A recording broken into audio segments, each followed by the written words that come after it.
नमस्कार दोस्तों, ज्योतिर्वाणी में आपका हार्दिक स्वागत है। मैं हूं आचार्य गोपाल कृष्ण और रोज की तरह ज्योतिष का एक विशेष महत्वपूर्ण विषय लेकर के मैं आया हूं, जो कि है नक्षत्र। आज हम जानेंगे नक्षत्र के बारे में। साथ में बता दूं, जो लोग नए हैं यहाँ पर, जो लोग पहली बार वीडियो को देख रहे हैं, तो आप लोग वीडियो पूरा देखिएगा, क्योंकि वीडियो बहुत ही ज्ञानवर्धक होने वाला है।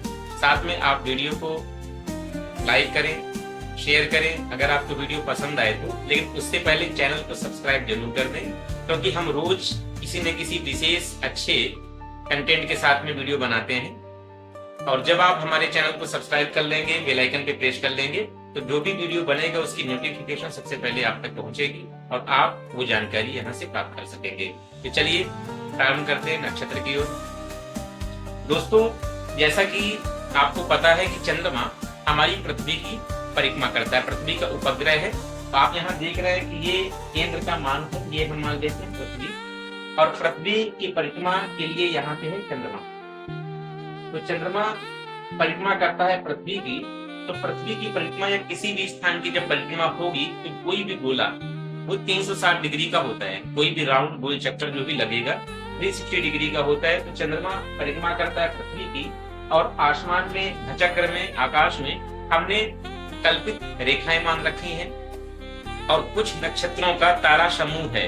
उन नक्षत्रों के तारा समूह में जो प्रधान नक्षत्र अर्थात प्रधान तारा है, उस तारा के नाम से हमने अपने नक्षत्रों के नाम रखे हैं। ज्योतिष में 27 नक्षत्र होते हैं, और 27 नक्षत्रों का जो क्रम है, जैसे यहाँ से आप देख रहे होंगे, ये हमने 12 पार्ट में जो नक्षत्रों का समूह है, आप इनको राशि कह सकते हैं। मेष, वृष, मिथुन, कर्क, सिंह, कन्या, तुला, वृश्चिक, धनु, मकर, कुंभ और मीन। अब इन्हीं राशियों के मध्य में हमारा नक्षत्रों का मंडल पड़ता है, और उन्हीं नक्षत्रों के मंडल जब चंद्रमा परिक्रमा करता है पृथ्वी की, उन्हीं मंडल से होते हुए गुजरता है। ये चंद्रमा यहाँ से जब चलेगा, सबसे पहले मेष राशि। अब मेष राशि के यहाँ पर 2 मंडल हैं नक्षत्रों के। पहला पड़ता है जाकर के अश्विनी नक्षत्र। प्रत्येक दिन की जो चंद्रमा की चाल होती है 13 डिग्री 20 कला इतनी होती है। तो आप देखेंगे यहाँ पे चंद्रमा की लगभग दैनिक चाल दी है 13 डिग्री 20 कला। तो चंद्रमा एक दिन में लगभग इतनी चाल चलता है, कभी कम ज्यादा ऊपर नीचे भी होता है, जिसके कारण हम देखते हैं चंद्रमा की गति के साथ में हमारा नक्षत्रों का मान भी घटता बढ़ता रहता है। कभी नक्षत्र कोई 60 घटी से अधिक होता है, और कोई नक्षत्र जो होता है 60 घटी से कम होता है। 60 घटी मतलब 24 घंटा। अब यहाँ पे सबसे पहले हमारा अश्विनी नक्षत्र आया पहले क्रम पे। अश्विनी नक्षत्र के 4 चरण, प्रत्येक नक्षत्र में ध्यान रखना है कि 4 चरण होते हैं। अश्विनी नक्षत्र के 1, 2, 3, 4 यहाँ तक अश्विनी नक्षत्र रहा। इसके बाद में फिर हमारा भरणी नक्षत्र प्रारंभ हो गया। भरणी नक्षत्र के 4 चरण, 1, 2, 3, 4। इसके बाद में अगला नक्षत्र है कृत्तिका। कृत्तिका का 1 चरण का उपभोग चंद्रमा ने किया। पुनः मेष राशि से आ गया चंद्रमा हमारा वृष राशि। यहाँ चंद्रमा आ गया वृष राशि में। सबसे पहले, क्योंकि प्रत्येक नक्षत्र में 4 चरण होते हैं, आपने यहाँ जाना कि अश्विनी नक्षत्र के 4 चरण, भरणी नक्षत्र के 4 चरण और कृत्तिका नक्षत्र का 1 चरण, यानी 4, 4, 8 और 1, 9। प्रत्येक राशि में चंद्रमा 9 चरण का उपभोग करता है। अब राशियां होती हैं 12, और हमने प्रत्येक राशि को 9 चरण दे रखे हैं। तो यहाँ पे 12 इंटू 9 आप कर दीजिए। 12 इंटू 9 ये हो जाएगा 108 चरण। वहीं पे जब हम नक्षत्र के हिसाब से देखेंगे तो 27 नक्षत्र है। प्रत्येक राशि में लगभग 2.25 नक्षत्र रहते हैं, 2.25 नक्षत्र, क्योंकि 4, 4, 8, 1, 9 चरण हम ले रहे हैं प्रत्येक राशि में। अब जैसे यहाँ पे 4 अश्विनी के रहे, 4 भरणी का रहा, 1 कृत्तिका रहा। तो कृत्तिका का 3 चरण यहाँ हमारा शेष रहा। तो वृषभ राशि में 3 चरण पहले कृत्तिका के चंद्रमा उपभोग करेगा। कृत्तिका के बाद में जो अगला नक्षत्र रहेगा रोहिणी, रोहिणी के पूरे 4 चरण इसमें आ गए। फिर यहाँ पे 3, 2, 5 चरण हो गए, लेकिन पुनः यहाँ पर हमारे कुछ ये चरण छूट गए। 3 नक्षत्र हमने सबसे पहले चंद्रमा ने कृत्तिका के उपभोग किए, 4 नक्षत्र रोहिणी के, तो 4, 3, 7 हो गए। इसके बाद 2 चरण बचे, क्योंकि 9 चरण होते हैं। तो 2 चरण फिर यहाँ पे आएंगे। इसके आगे वाले नक्षत्र यानी मृगशिरा, ये 2 नक्षत्र है मृगशिरा के। अब मृगशिरा नक्षत्र के यहाँ पे 2 चरण रहेंगे वृषभ राशि में। इसी हिसाब से आप लोग देखते हैं जब नामकरण किया जाता है तो नामकरण में नक्षत्र के हिसाब से नामकरण होता है। वो इस तरीके से रहता है कि प्रत्येक जो हमने नक्षत्र दे रखे हैं, देखिए 27 नक्षत्र हैं, अश्विनी, भरणी, कृतिका, रोहिणी, मृगशिरा, आर्द्रा, पुनर्वसु, पुष्य, आश्लेषा, मघा, इसी क्रम से जो नक्षत्र हमारे हैं, तो प्रत्येक नक्षत्र का 4 चरण होता है और उस हर एक चरण पे हमने एक नाम का अक्षर दिया है। एक वो किस तरीके से, जैसे चू, चे, चो, ला, अश्विनी।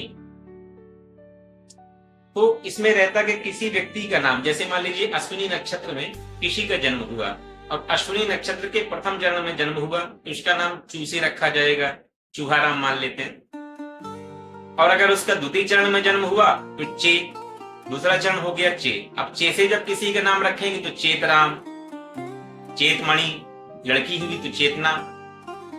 इसी क्रम से हम नक्षत्र के हिसाब से बच्चे ने किस चरण में जन्म लिया, चरण का मतलब चंद्रमा जब परिक्रमा कर रहा था, चंद्रमा किस स्थान पर था, उस स्थान के हिसाब से बच्चे का नामकरण किया जाता है। क्योंकि चंद्रमा रहेगा किसी नक्षत्र पे और नक्षत्र जो होता है राशि के अधीन होता है। क्योंकि हर राशि में हमने क्या किया है कि नक्षत्रों के 9 चरण रखे हुए हैं।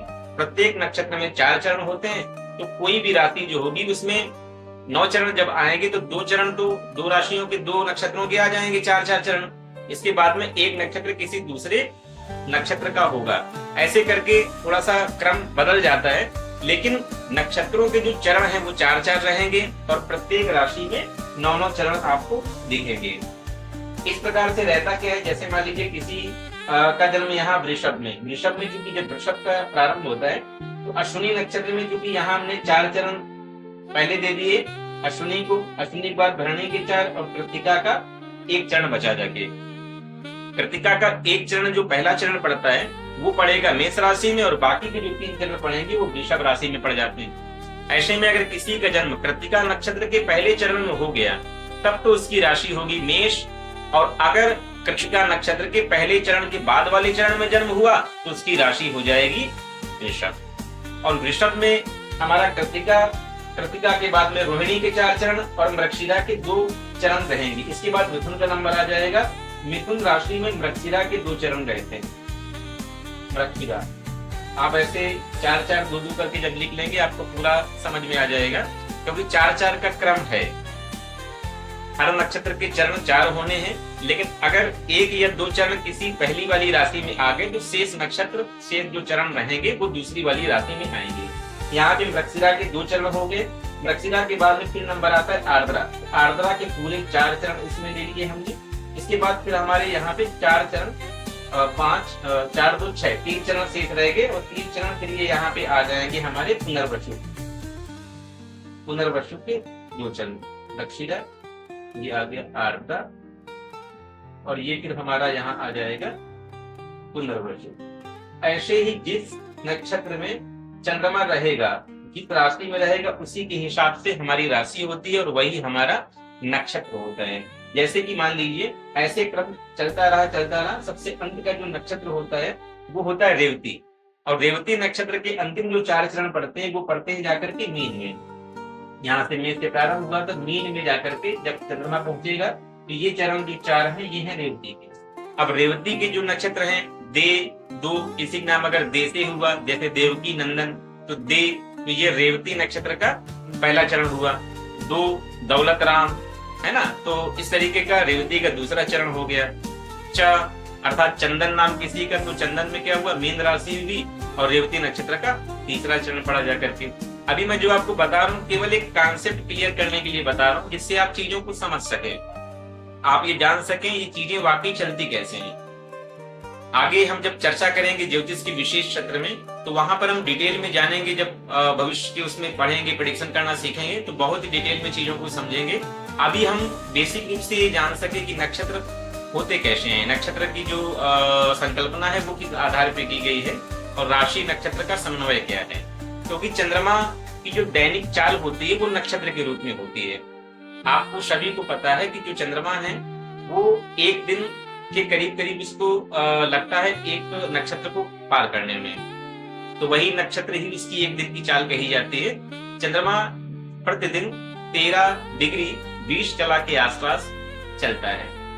अब यहाँ पे 27 नक्षत्र होते हैं और करीब 27 दिन के ही आसपास चंद्रमा को पूरी अपनी परिक्रमा करने में लग जाता है। 27, 27.5, 28 या कई बार उससे कम, तो ये करीब क्रम रहता है चंद्रमा का परिक्रमा करने का।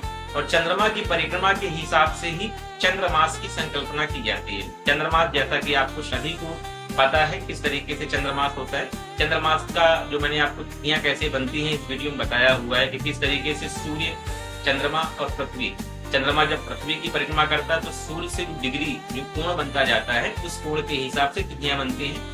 उसके लिए आप हमारा पहले वाला जो वीडियो है वो आप देख लीजिएगा, आपको तिथियों के बारे में जानकारी मिल जाएगी। अब यहाँ पे मुख्य बात ये आती है कि जो चंद्रमा परिक्रमा कर रहा होता है जब पृथ्वी की, और ये जब राशियों का निर्माण होता है और ये नक्षत्रों में जो चंद्रमा गति करता है, एक एक नक्षत्र गुजरता जाता है, एक विशेष नक्षत्र की भी हम लोग चर्चा करते हैं अक्सर। वो नक्षत्र है अभिजीत।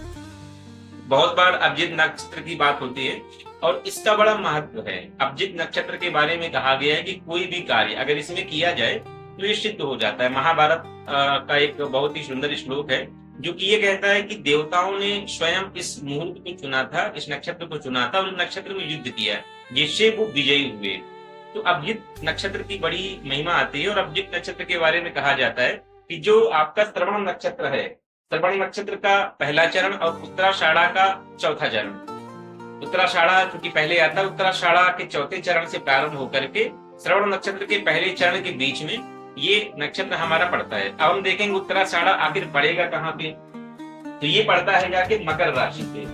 यहाँ पे देखो मकर राशि है, मकर राशि यानी 10वें नंबर पे जब चंद्रमा आता है, चंद्रमा करीब करीब यहाँ पे जब पहुंचेगा तब जाकर के ये नक्षत्र हमारा आएगा, जिसमें से श्रवण नक्षत्र चंद्रमा की जो मकर राशि के 6.40 डिग्री से 10.53 डिग्री के बीच में नक्षत्र आता है।